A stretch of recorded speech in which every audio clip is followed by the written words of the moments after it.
গত 28শে মার্চ 2025 তারিখে 7.7 মাত্রার ভূমিকম্প মিয়ানমার ও থাইল্যান্ডে আঘাত হানে, যার ফলে জানমালের ব্যাপক ক্ষয়ক্ষতি হয়। এ ভূমিকম্পে মিয়ানমারের মানবিক বিপর্যয়ের সৃষ্টি হয়। প্রতিবেশী দেশের বিপদসংকুল এ সময়ে বাংলাদেশ সরকার জরুরি উদ্ধার, ত্রাণ ও চিকিৎসা সহায়তা প্রদানের উদ্যোগ গ্রহণ করে। বাংলাদেশ সরকারের এ মহতী উদ্যোগে সশস্ত্র বাহিনী বিভাগের তত্ত্বাবধানে বাংলাদেশ সেনাবাহিনী অগ্রণী ভূমিকা পালন করে।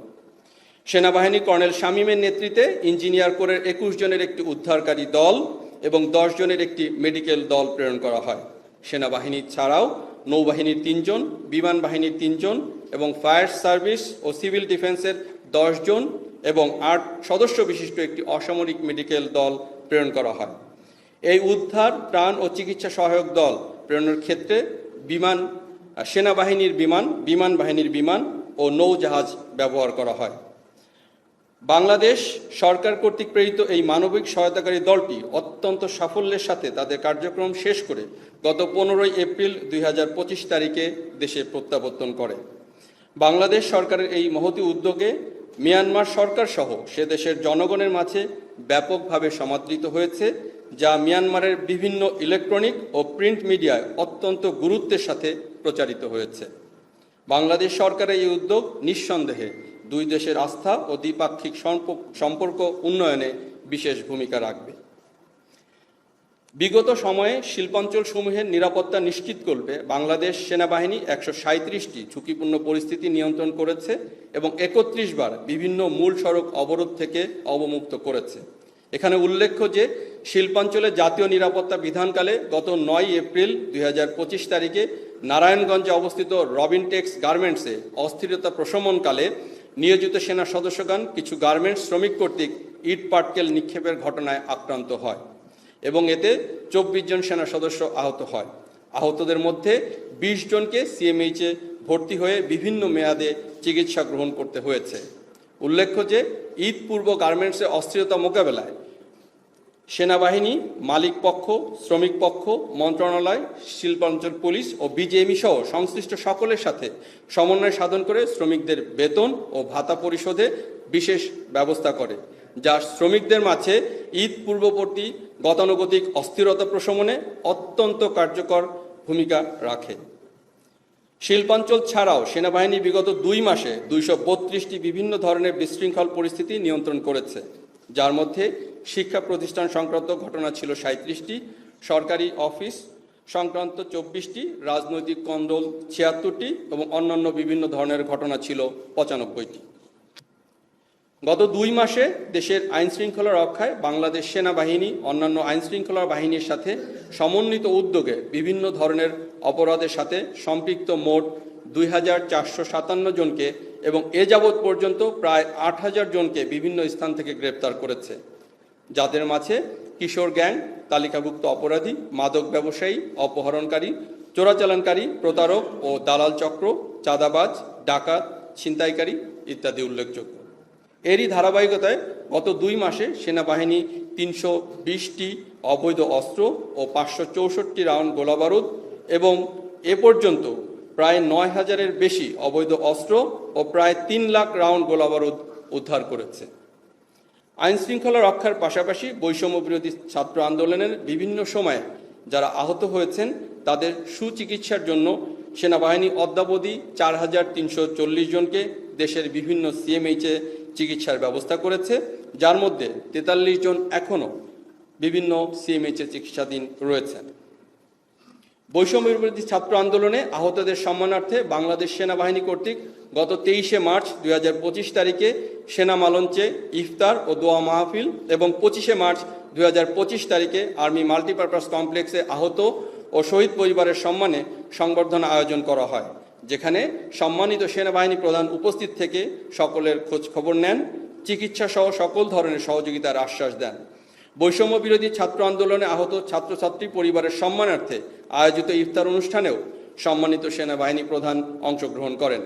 সেনাবাহিনীর এই আন্তরিকতায় উপস্থিত আহত ছাত্রছাত্রীবৃন্দ ও পরিবারবর্গ আবেগ আপ্লুত হয়ে পড়ে এবং সেনাবাহিনীর প্রতি কৃতজ্ঞতা প্রকাশ করে। পহেলা বৈশাখ সুষ্ঠুভাবে উদযাপনের লক্ষ্যে বাংলাদেশ সেনাবাহিনী ঢাকা সহ সারা দেশে সর্বোচ্চ নিরাপত্তা ব্যবস্থা গ্রহণ করে, যার ফলশ্রুতিতে দুই একটি বিচ্ছিন্ন ঘটনা ছাড়া সারা দেশের সকল স্তরের জনসাধারণ আনন্দঘন পরিবেশের মধ্য দিয়ে পহেলা বৈশাখ 1432 উদযাপন করতে সক্ষম হয়। গত ৩রা এপ্রিল 2025 তারিখে সাতক্ষীরা জেলার আশাশুনি উপজেলাতে খোলাপেটুয়া নদীর প্রায় ৩০০ মিটার বাঁধ ভেঙে গেলে আশেপাশের প্রায় ৯টি গ্রাম প্লাবিত হয়। এই ঘটনায় বাংলাদেশ সেনাবাহিনী সদস্যগণ পানি উন্নয়ন বোর্ড ও স্থানীয় জনগণকে সম্পৃক্ত করে দ্রুততম সময়ে বাঁধটি মেরামত করতে সক্ষম হয়। বাংলাদেশ সেনাবাহিনী প্রত্যন্ত অঞ্চলে পানিবন্দী মানুষের বাড়িতে বাড়িতে গিয়ে ত্রাণ পৌঁছে দেয়। এতে স্থানীয় জনগণের দুর্ভোগ অনেকাংশে হ্রাস পায় এবং স্থানীয়রা সেনাবাহিনীর এই কাজের জন্য কৃতজ্ঞতা প্রকাশ করে। এছাড়া গত ২ মাসে চট্টগ্রাম, সাভার, উত্তর বাড্ডা, মিরপুর, বনানী, ভাসানটেক, গাজীপুর, পটুয়াখালী ও বাগেরহাটে সংঘটিত বিভিন্ন অগ্নিকাণ্ডের ঘটনায় বাংলাদেশ সেনাবাহিনী, ফায়ার সার্ভিস ও অন্যান্য সকল আইন শৃঙ্খলা রক্ষাকারী বাহিনীর সাথে সমন্বিতভাবে দ্রুত সময়ে আগুন নিয়ন্ত্রণ ও ক্ষয়ক্ষতি হ্রাসে কার্যকরী ভূমিকা রেখেছে। এ সকল কাজের পাশাপাশি সেনাবাহিনী দেশের সাম্প্রদায়িক সম্প্রীতি বজায় রাখা সহ বিদেশি কূটনীতিক ব্যক্তি ও দূতাবাসগুলোর সামগ্রিক নিরাপত্তা নিশ্চিতের কাজে নিয়োজিত রয়েছে। এছাড়াও বাংলাদেশ সেনাবাহিনী পার্বত্য চট্টগ্রামে শান্তি শৃঙ্খলা বজায় রাখা এবং কক্সবাজার জেলায় FDMN ক্যাম্প এলাকার নিরাপত্তা বিধান করার দায়িত্ব সুষ্ঠুভাবে পালন করে যাচ্ছে। দেশের বিরাজমান পরিস্থিতিতে বাংলাদেশ সেনাবাহিনী দেশের সার্বভৌমত্ব রক্ষা, দেশের জনগণের জানমাল এবং রাষ্ট্রীয় গুরুত্বপূর্ণ সম্পদ ও স্থাপনার নিরাপত্তা প্রদান সহ সার্বিক পরিস্থিতি স্থিতিশীল রাখতে নিরলসভাবে কাজ করে যাচ্ছে। সম্মানিত সেনাবাহিনী প্রধানের দিক নির্দেশনাকে অনুসরণ করে দেশের চরাঞ্চল সহ ৬২টি জেলায় সেনা সদস্যরা আইন শৃঙ্খলা রক্ষায় অন্তর্বর্তীকালীন সরকারের সংশ্লিষ্ট মন্ত্রণালয়, আইন শৃঙ্খলা রক্ষাকারী বাহিনী, স্থানীয় প্রশাসন, বিভিন্ন সংস্থা, গণমাধ্যম এবং সাধারণ জনগণের সাথে সম্পৃক্ত হয়ে সক্রিয় প্রচেষ্টার মাধ্যমে সার্বক্ষণিক দায়িত্ব পালন করে যাচ্ছে। এই সমন্বয় ও পারস্পরিক সহযোগিতা আরও বৃদ্ধি করে চলমান কর্মধারা অব্যাহত রাখতে সেনাবাহিনী অঙ্গীকারবদ্ধ। দেখুন, আপনি একটি ভালো প্রশ্ন করেছেন। মহাসড়কে অবরোধ বা যানজট থাকলে দেশের অর্থনৈতিক নেতিবাচক যে একটা প্রভাব পড়ে সেটা সহ সকল সেক্টরে অত্যন্ত নেতিবাচক প্রভাব পড়ে এবং শুধুমাত্র ঢাকা, কুমিল্লা, চট্টগ্রাম মহাসড়কে আপনারা দেখেছেন গতকাল 2 ঘন্টা যে অবরোধ ছিল, সেই অবরোধের কারণে আমাদের দুর্ভোগ অনেক বেড়ে যায় এবং দেশ আর্থিকভাবে সকল সেক্টরে ক্ষতিগ্রস্ত হয়। তো এটাকে আমরা সর্বাত্মকভাবে চেষ্টা করি যত কম সময়ের মধ্যে এই অবরোধটাকে মুক্ত করা যায় এবং গতকালকেও আমরা আমাদের যত আইন শৃঙ্খলা রক্ষাকারী বাহিনী সেখানে ছিল তাদের সম্মিলিত প্রচেষ্টায় দ্রুত সময়ের মধ্যে সেই রাস্তার অবরোধটাকে আমরা মুক্ত করতে পেরেছি। ধন্যবাদ। রাজধানীতে আপনারা দেখেছেন যে রাজধানীতে আমরা যে অবরোধগুলো হয় সেখানে খুব দ্রুত সময়ের মধ্যে সেনাবাহিনী উপস্থিত হয়ে যায় এবং সেইখানে তারা তাদের পেট্রোলিং এবং যে তড়িৎ কর্মতৎপরতার মাধ্যমে আমরা যথাসাধ্য চেষ্টা করে যাচ্ছি এই অবরোধগুলোকে মুক্ত করার জন্য এবং আপনার গাজীপুর, ঢাকার মধ্যে যে অবরোধগুলো থাকে এবং খুব স্বল্প সময়ের মধ্যে এই অবরোধগুলো মুক্ত করার চেষ্টা করি। সেক্ষেত্রে সশস্ত্র বাহিনী বা সেনাবাহিনী বা নৌবাহিনী বা বিমান বাহিনী এই আরাকান আর্মিদের ব্যাপারে কি ধরনের পদক্ষেপ নেবেন বা আপনাদের কোনো ইনিশিয়েটিভ আছে কিনা সেটি একটু বিস্তারিত জানাবেন। ধন্যবাদ। দেখুন, আপনি যেটা বললেন যে জেলেদের যে অসুবিধা হচ্ছে নাফ নদীতে, এ বিষয়ে প্রাথমিক পর্যায়ে আমাদের কোস্ট গার্ড এবং বর্ডার গার্ড বাংলাদেশ তারা দায়িত্বপ্রাপ্ত এবং তারা কাজ তাদের চলমান আছে এবং অনেক জেলেরা গতকালকেও কিছু জেলে মুক্তি পেয়েছে এবং অনেক জেলে এ পর্যন্ত তারা চলে আসছে। বাকিদের বিষয়ে এখনও আলোচনা চলমান আছে। তবে প্রাথমিক পর্যায়ে বিজিবি ও কোস্টগার্ড তারা এই বিষয়টি দেখভাল করছে। পরবর্তীতে আরও পরে যখন এটা যদি আমাদের ভেতরের বিষয়টি যখন চলে আসবে, তখন সেনাবাহিনী অথবা আমাদের বাংলাদেশ নেভি এ বিষয়ে তাদের দায়িত্ব পালন করবে এবং এই বিষয়টি শীঘ্রই সমাধান হবে বলে আমরা আশা করছি।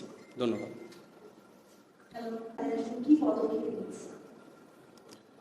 আপনারা হয়তো দেখে থাকবেন কিছুদিন আগেও মার্চ ফর গাজা যে বিক্ষোভ মিছিল হয়েছিল, সেখানে সেনাবাহিনী কালো পতাকাধারীদেরকে রহিত করেছে বা অবরোধ করেছে।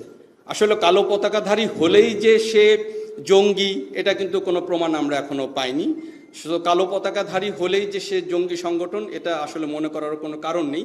তবে এ বিষয়ে সেনাবাহিনী সোচ্চার আছে এবং আমি মনে করি গোয়েন্দা বাহিনী তারাও এ বিষয়ে তাদের কার্যকর জারি রেখেছে। ধন্যবাদ। আমি রিপোর্টার ইকরাম, ইন্ডিপেন্ডেন্ট টেলিভিশনে কাজ করি। তো আমার একটি প্রশ্ন হচ্ছে 5 আগস্ট পরবর্তী যে সময় প্রায় 8 মাস ধরে যে হচ্ছে কিনা, আর এছাড়া যে আওয়ামী লীগ বা সাবেক ক্ষমতাসীন যারা, তাদেরকে আসলে কোনো ধরনের থ্রেটের সম্মুখীন আপনারা হচ্ছেন কিনা? ম্যাজিস্ট্রেসি পাওয়ার প্রয়োগের ক্ষেত্রে আমরা কোনো প্রকার বাধা আমরা পাচ্ছি না কারো কাছ থেকে। তবে একটা জিনিস আপনাদের মনে রাখতে হবে, আমরা যে কোনো অপরাধীকে গ্রেফতার করার পরে আমরা অন্য আইনশৃঙ্খলা বাহিনীর কাছে হস্তান্তর করে দেওয়ার পরে পরবর্তী যে আইনি বিচার কার্য, সেখানে কিন্তু আমাদের সেনাবাহিনীর দায়িত্বের বহির্ভূত, সেখানে আমাদের আসলে কিছু করার থাকে না। তো আমরা আমাদের কাজ করে যাচ্ছি। ম্যাজিস্ট্রেসি পাওয়ার আমরা যতটুকু যেখানে যেভাবে ব্যবহার করার দরকার আমরা সেভাবেই করছি। ধন্যবাদ। আপনারা জানেন, এটা মিডিয়াতেও এসছে যে 5 জনকে ধরা হয়েছে এবং তাদের অবস্থানও কিছুটা শনাক্ত করা গেছে এবং এই বিষয়ে বিশেষ অভিযান পরিচালনা করা হচ্ছে। আর এই মুহূর্তে পার্বত্য চট্টগ্রামে আমাদের যে নিরাপত্তা অবস্থা ভালো। এটা এই 5 জনকে ধরার জন্য আমাদের নিরাপত্তা ব্যবস্থার কোনো তেমন ডেন্ট হয়নি। আমাদের নিরাপত্তা ব্যবস্থা বরং আরও জোরালো করা হয়েছে। তো এই 5 জনকে ধরার জন্য বিশেষ অভিযান পরিচালনা করা হচ্ছে। ধন্যবাদ। আচ্ছা, দেখুন, বন্ধুপ্রতিম দেশের সাথে বা বন্ধুপ্রতিম দেশে সম্মানিত সেনাবাহিনী প্রধানের পরিদর্শন একটি রুটিন অ্যাফেয়ার। তারই অংশ হিসেবে অতি সম্প্রতি সম্মানিত সেনাবাহিনী প্রধান রাশিয়া এবং ক্রোয়েশিয়াতে সফর করেন। তার এই সফরকালীন সময়ে উনি বেশ কিছু উচ্চপদস্থ কর্মকর্তার সাথে সাক্ষাৎ করেন এবং কিছু মিলিটারি ইন্ডাস্ট্রি পরিদর্শন করেন এবং এর ফলে আমাদের সামরিক সহযোগিতা বা বন্ধুত্বপূর্ণ সম্পর্ক আরও প্রগাঢ় হবে বলে আমি বিশ্বাস করি। ধন্যবাদ।